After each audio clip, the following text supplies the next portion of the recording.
So I was slated to present at this workshop or conference or meetup, and we've lined up management professionals with 25 years of experience training companies in different management practices, and then when he attended one of my talks on Agile, and he said, what you have been talking about is something that we've been already telling companies for the last 25 years.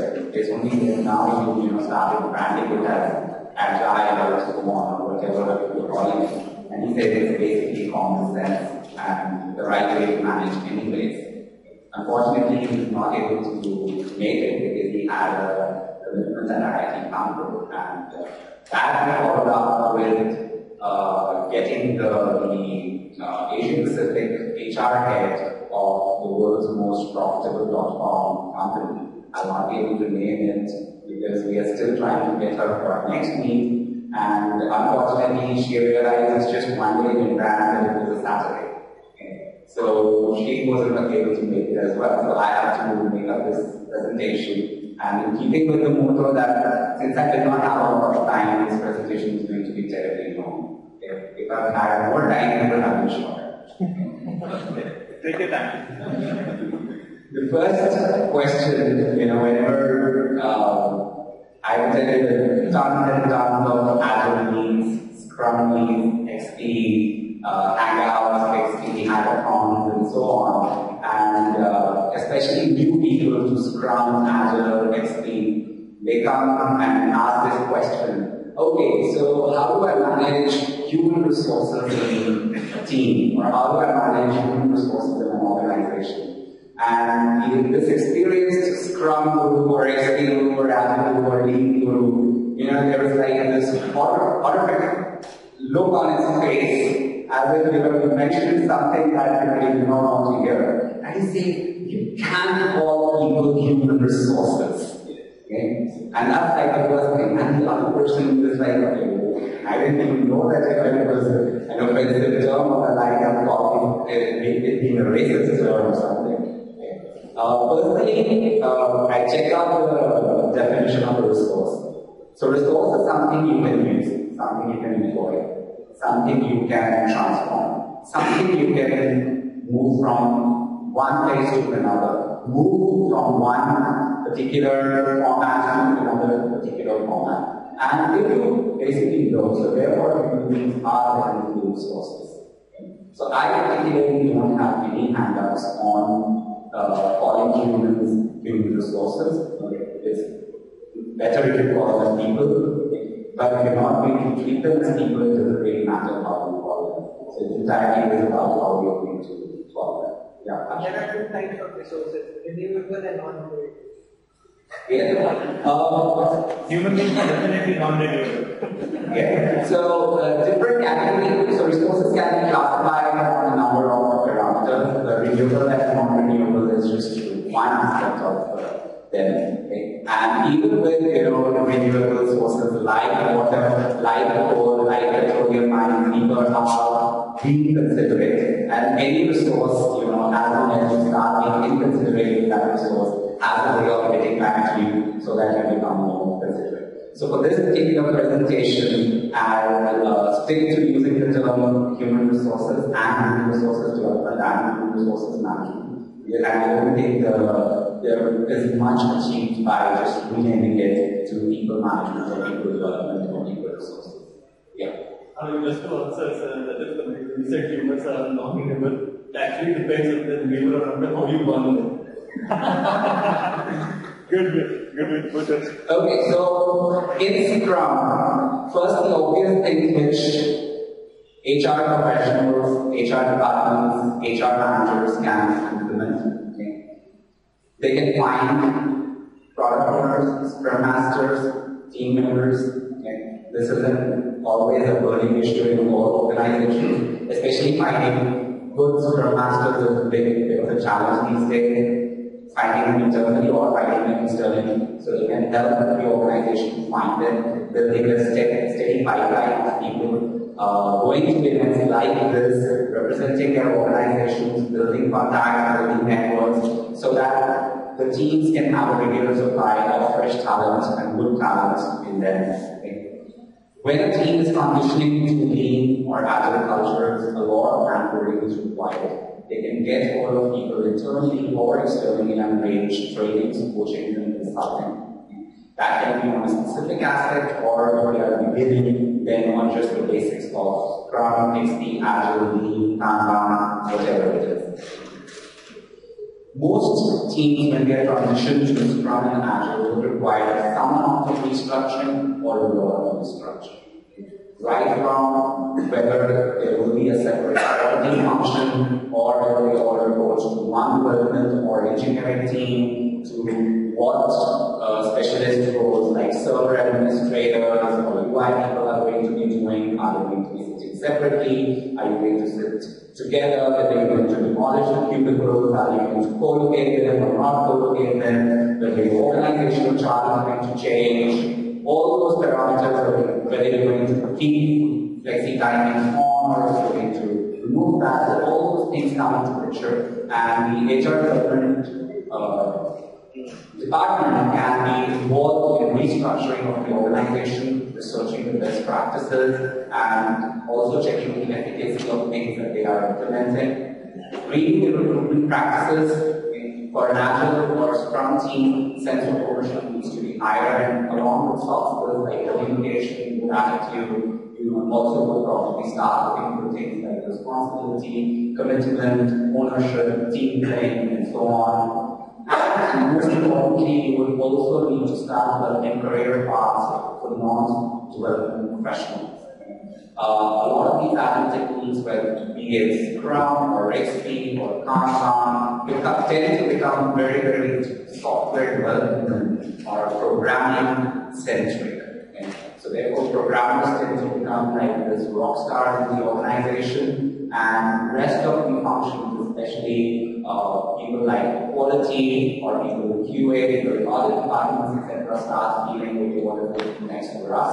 So HR department can be involved in transitioning those people into roles that would help a Scrum or Agile team. So these are some of the things which most of the companies already transitioning to Agile and Scrum, who started about 5 or 6 years back, have transitioned their HR departments as well. Some of the companies like Cisco, for instance, our HR departments are actively pursuing this particular role. But beyond that, what is it that HR department can do to make the Agile transition successful? For that, it is very, very important to understand what role is the HR department or HR professionals actually playing in organizations which are being held as role models across the globe. And the outlook seems rather bleak for all HR professionals unless they take it as a wake-up call and change. I work with a company called Rectai in Mumbai, and one of the most ubiquitous things about the Rectai culture is the total lack of involvement of HR in recruitment, in performance appraisals, as well as building the culture. Most of what HR department is doing is basically administrative and clerical work. And they're involved in goal setting, in when the performance appraisals are being done, or even deciding how much performance appraisals is being done. The communication is being directly handled by the first line managers with the direct reportees. And if a person is to be brought on board, in many cases, GitHub profiles or scouting on Twitter, etc., are found, and directly the discussion is had with the CEO and offers are extended, and the HR department is fully involved in printing out the offer letters. Rishabh here is sitting, and he has received an offer from the Rectai and based on his GitHub profile. So there are others as well that I got an offer based on my LinkedIn profile. And if you look at other organizations as well, there's a lot of programs, they only have one person managing the entire HR department.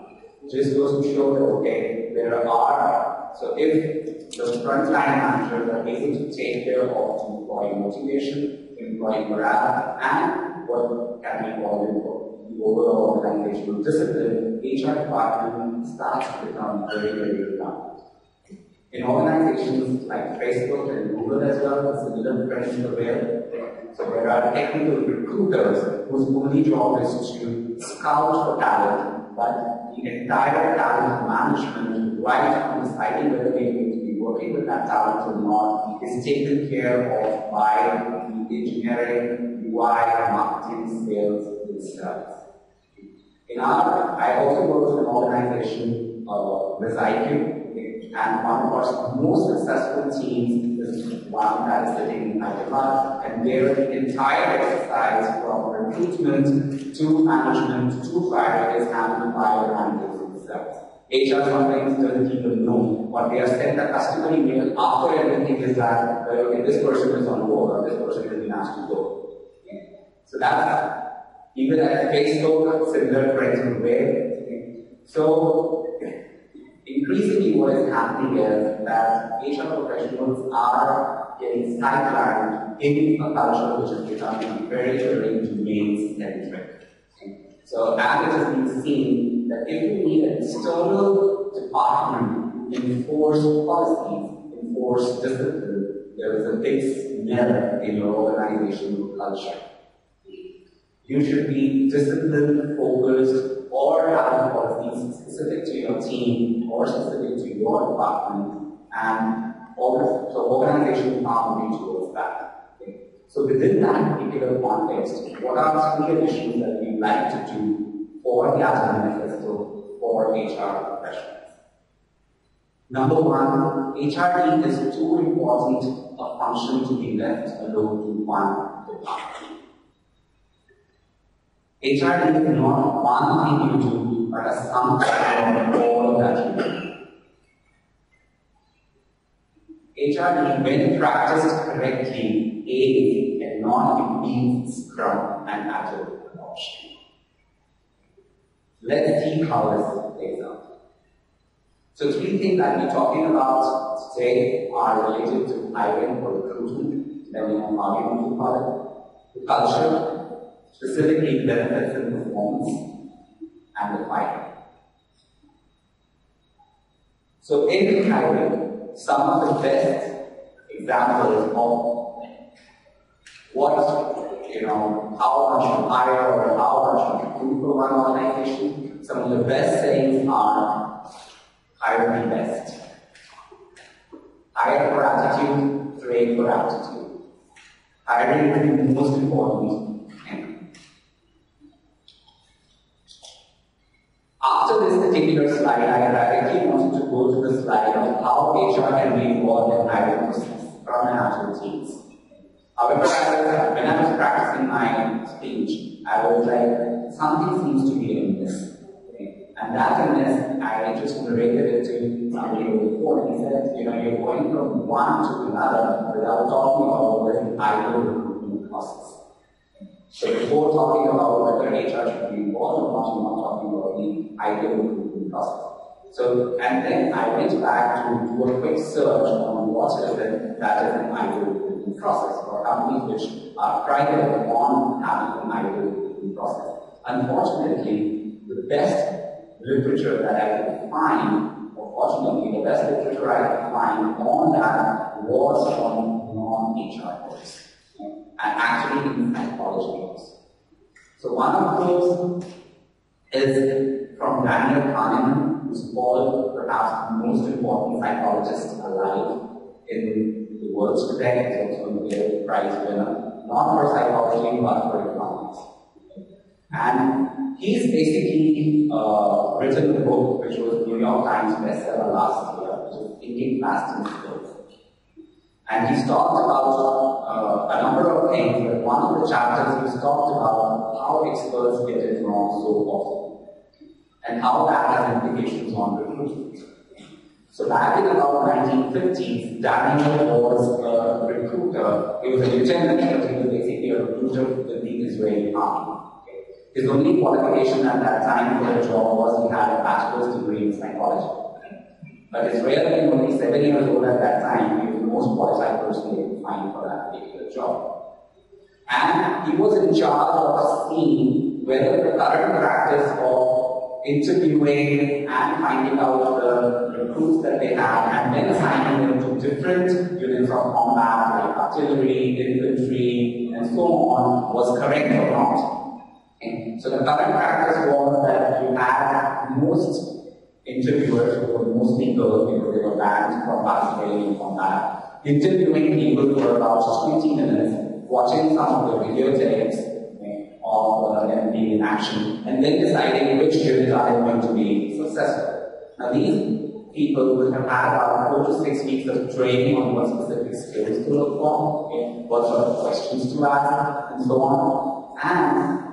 But this process was not very successful, and they first went out to measure whether this process was successful or not. And they found out that the process was not at all successful. In fact, if they would have randomly picked out cards and names together and decided that, okay, we must them together, they would have been more successful.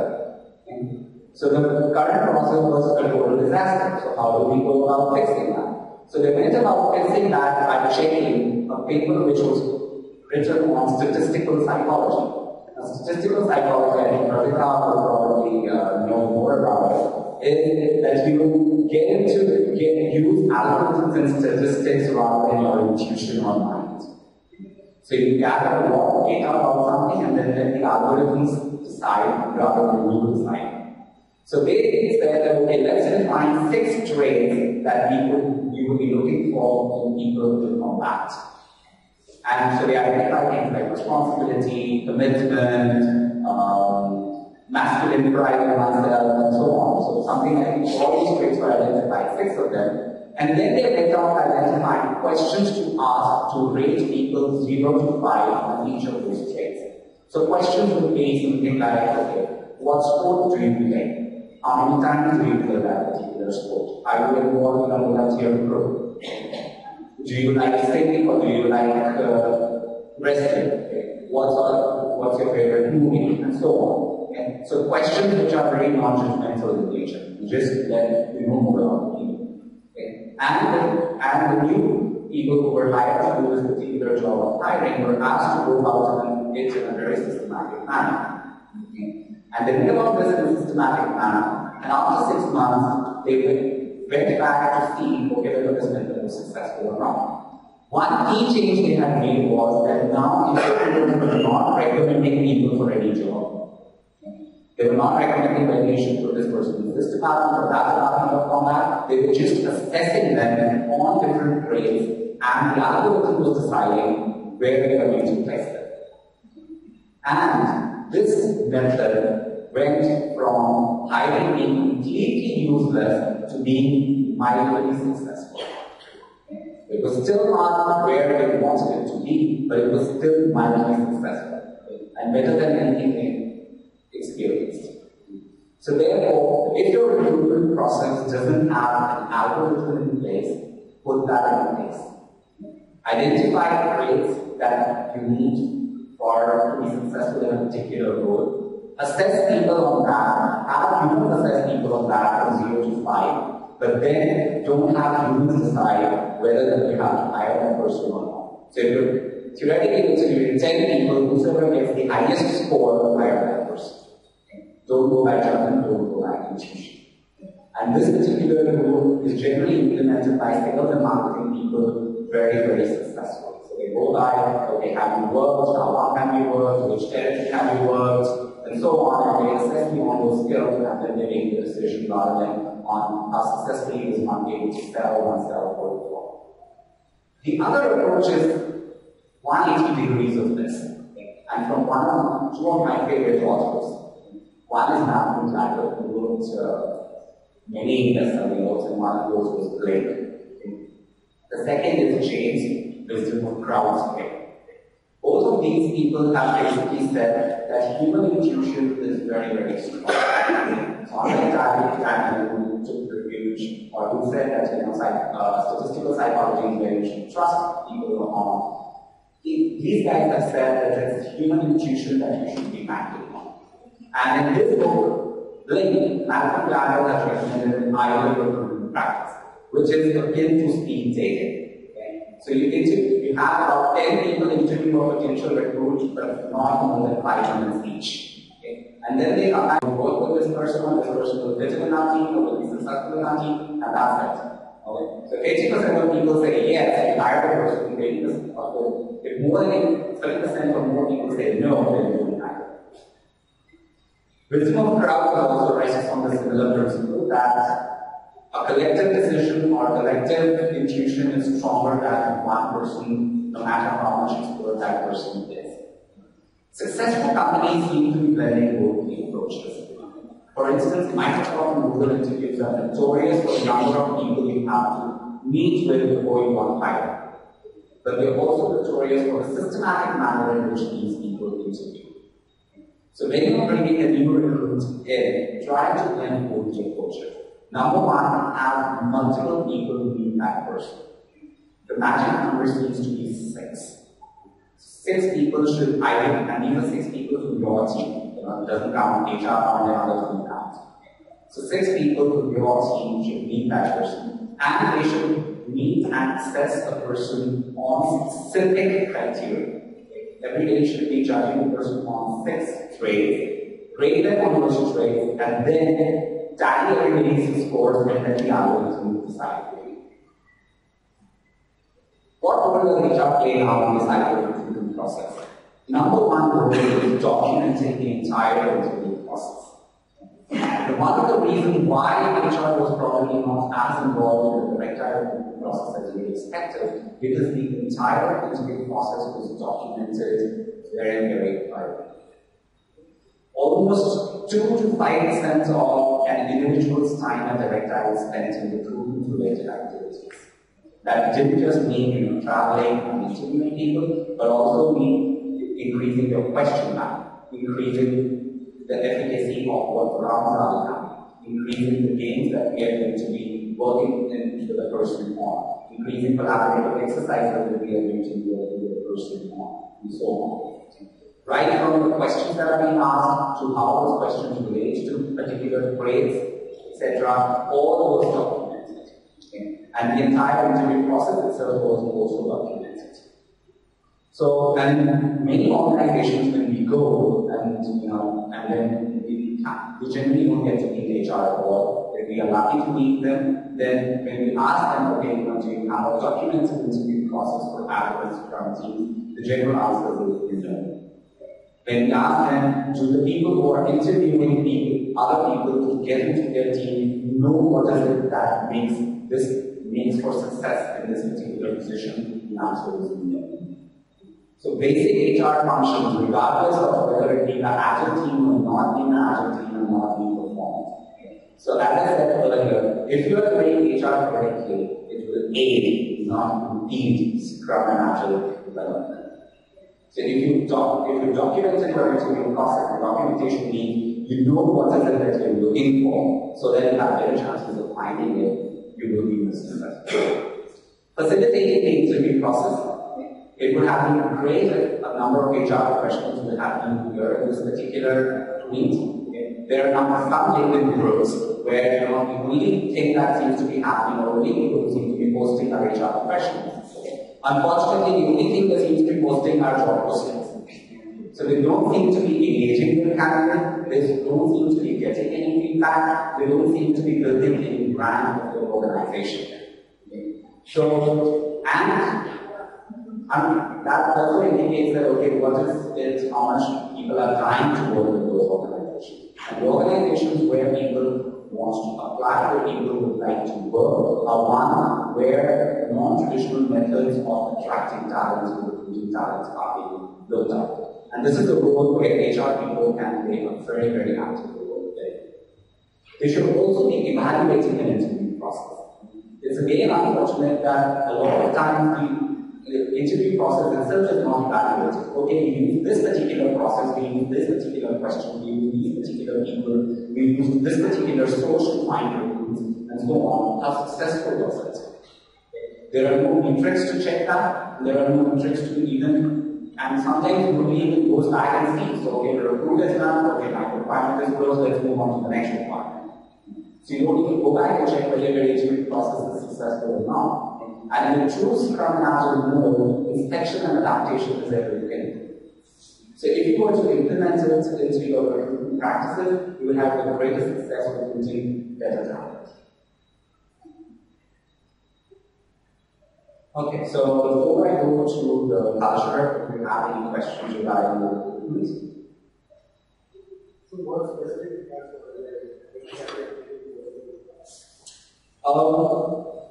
Okay, so this will see counseling intuitive come from somebody who at least for a part of this income comes from management consulting and coaching, but actually this is basically a need. Okay, it's not one thing you do. It's basically agile is basically a state of being. Okay, so it's like your code is more agile than the code. But so you're able to move faster. You're able to take decisions quicker. You're able to respond better. Okay? So, and the techniques and management philosophies or engineering things that help you do that are nothing which Agile has pioneered or invented. They were all out there anyways. Agile has just managed to package itself together around the world and present it in one package. So if it is not, the question is probably not that, okay, is there something unique to Agile or not? The question probably is, okay, does that help us get faster? Does that help us become better? If the answer to that is yes, then let's go ahead and do it. Because doing Agile or being Agile is the noble as well.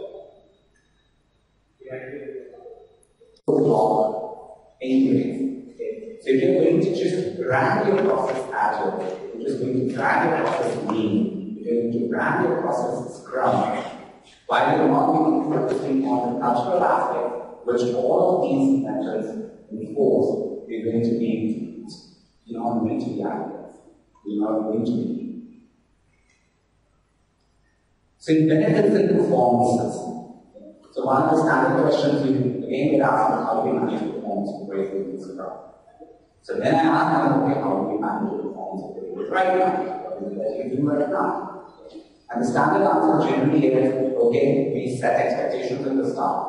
Okay? We gather some sort of data during the year, and then at the end of the year we assess you that, okay, how have you done? And we put you on a rating scale of 1 to 5. And depending on 1 to 5, and we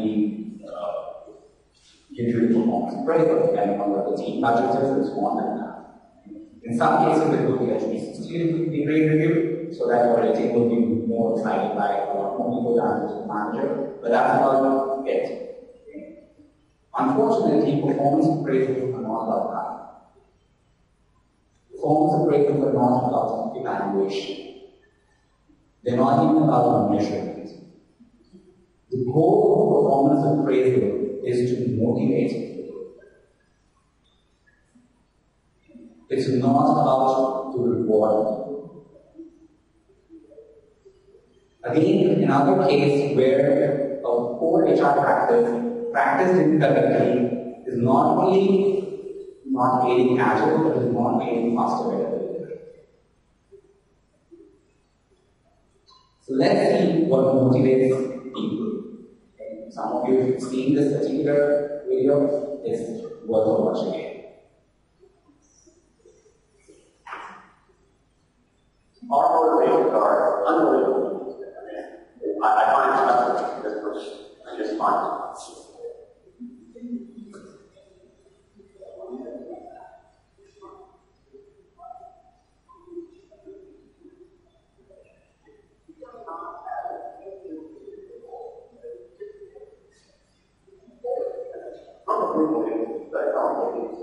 They call into question this idea that if you reward something, you get more than you want.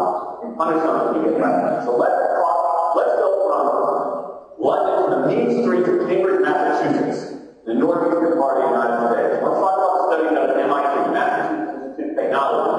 Here's what they did. They took a whole group of students and they gave them a set of challenges. Things like memorizing strings of digits, solving word puzzles,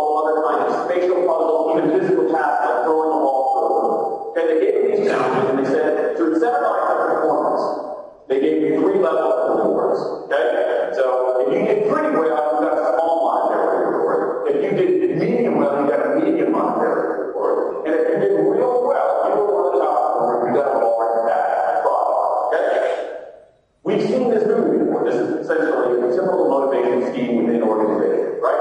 We reward the very top performers, we ignore the low performers, and the other folks kind of in the middle, okay, get over it. So what happens? They do the test, they have the incentives, here's what they found out. One, as long as the task involves only mechanical skill, bonus rewards they would be expected. The higher the pay, the better the performance. Okay, that makes sense. But here's what happens. But once the task calls for even rudimentary cognitive skill, a larger reward led to poorer performance. Now this is strange, right? A larger reward led to poorer performance. How can that possibly be? Now what's interesting about this is that these folks here who did this are all economists. Two at MIT, one at the University of Chicago, one at Carnegie Mellon. They're the top tier of the economics profession. And they're reaching this conclusion that seems contrary to what a lot of us learn in economics, which is that the higher the reward, the better the performance. And they're saying that once you get above rudimentary cognitive skill, it's the other way around. Which seems like this kind of, the idea that these rewards don't work that way, it seems vaguely left-wing socialist, doesn't it? It's kind of weird socialist conspiracy. For those of you who have this conspiracy theory, I want to point out to you this notorious left-wing socialist group that finances research. The Federal Reserve Bank. So this is the mainstream of mainstream comes to a conclusion that's quite surprising. Align himself or herself with this Apple's culture and Apple's values, then he or she will not do. Okay? And if that person is falling in love with the company, he or she will not do. Only somebody who doesn't identify himself or herself with the company or its purpose will be the one who will be. Second, unlimited vocation days. Despite being completely autonomous with what you do in your organization, in your team, you have clear responsibilities, you have clear targets. As long as you meet them, you get unlimited vocation days. Number of organizations are practicing them. It was pioneered by managers. And until recently, they were amongst one of the fastest growing consumer segment brands in the United States. Obviously, attracts good talent.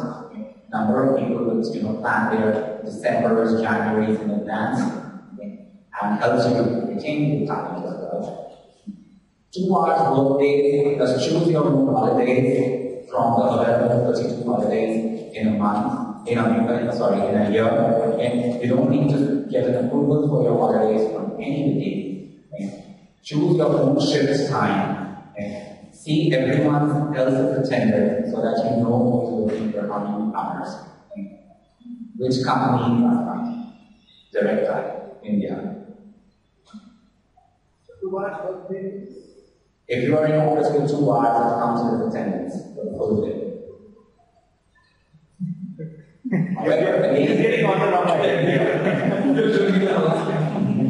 So now, however, all of these practices, unfortunately, can be practiced only when you're really very, very sure of the people who have a number plus.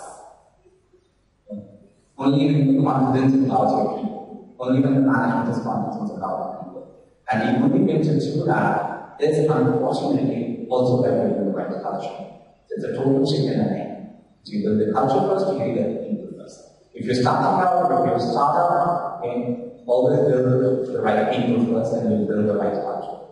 If you are already there, wait till I talk about hiring, and focus on hiring and focus on development already.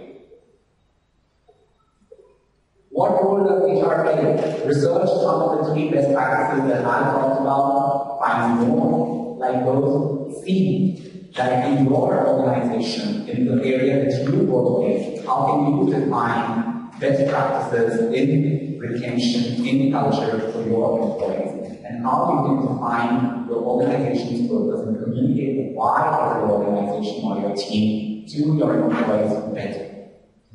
It's extraordinary that how that particular basic communication is not happening. And enabling your managers and enabling to have that particular conversation will be one of HR's number 1 tools. Establish the ROI of the best practices. If you can do that, your top management or your chiefs will be more than happy to implement them. If you're not able to establish that, they will definitely be more skeptical. Help establish your own best practices so that they can be cited in forums like this, okay, and makes your job recruiting easier. Coming next is a bonus slide. It's about performance reviews. Performance reviews are not about the past, they are about the future. And unfortunately, the way performance reviews and appraisals are managed, they're managed as a referendum on your past performance, rather than checking out what is it that you will be doing in the future. So some of the best practices that we've seen, again, not very peculiar to Agile Manifesto organization, but will help you get managers buy-in for the organizational culture. So most likely, if you have disgruntled team members, that's primarily because you have a disgruntled line manager. And because you have a disgruntled line manager, because you have a disgruntled manager, who's decided on call by a disgruntled VP mostly.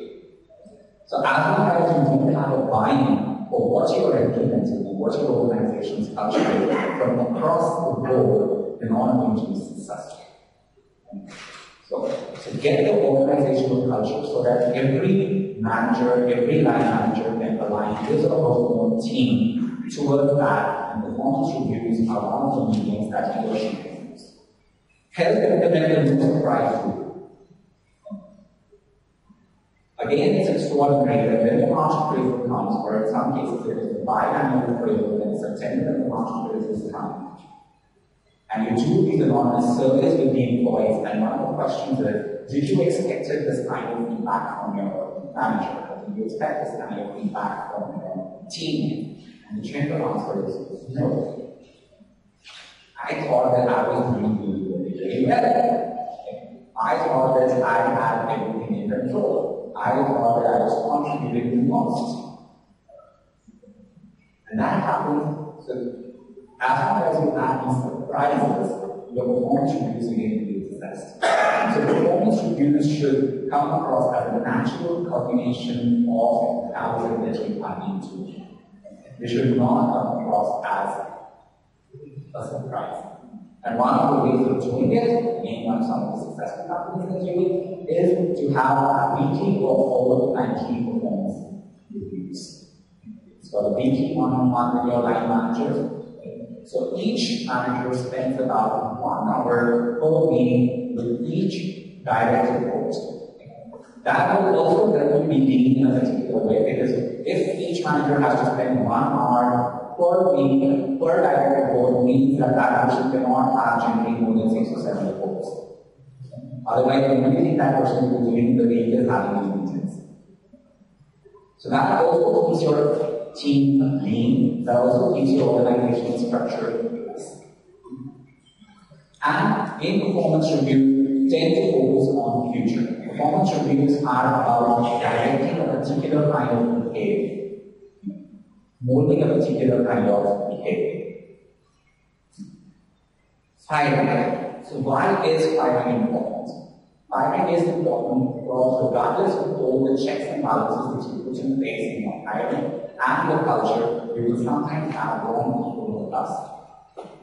And the best thing to do in that particular scenario is to let go of people as fast as you can. Because if you retain low performers, or if you retain for just for the neighborhood, or because you are uncomfortable talking about it, or you're being nice to yourself and not taking a negative review, then you're going to be harming teams, the organization's interest in the long term. And now, probably one of the worries, or one of the things that managers will come back and say is, firing have a devastating impact on the morale of the company or the morale of the team. It will, if you are letting go of, say, 60 to 70% of your team or organization is letting go of morale, because we're letting go of people for performance issues, and we get the buy-in for that, it doesn't. And how do you handle the aftermath of that? Probably this helps. Let's hear it.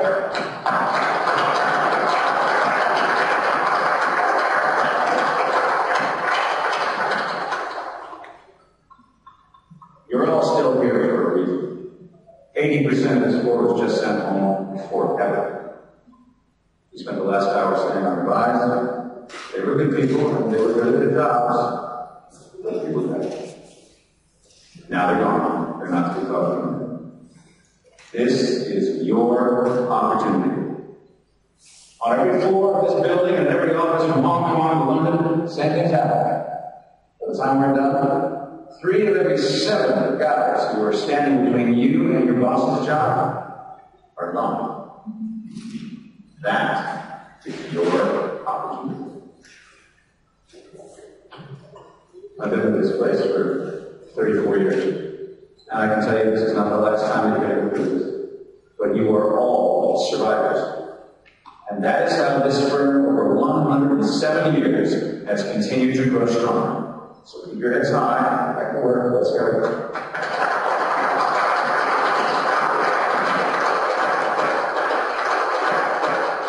Okay, so this was more tongue-in-cheek, okay? But 5 days,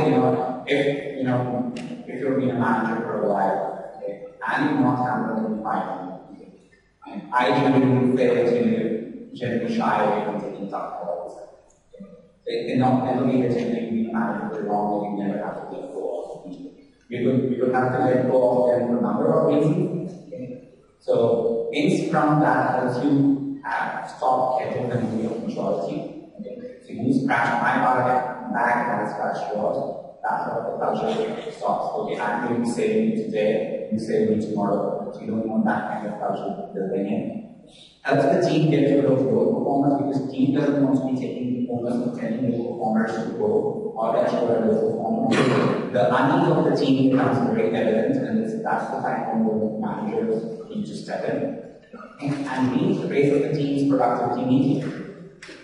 So you can fire for the lack of performance, you fire for the lack of attitude, you sometimes also fire because there is a role or an access to support this particular thing. So if it is 1 and 2, get out of the way of the managers and let them do their job, or aid them to do their job.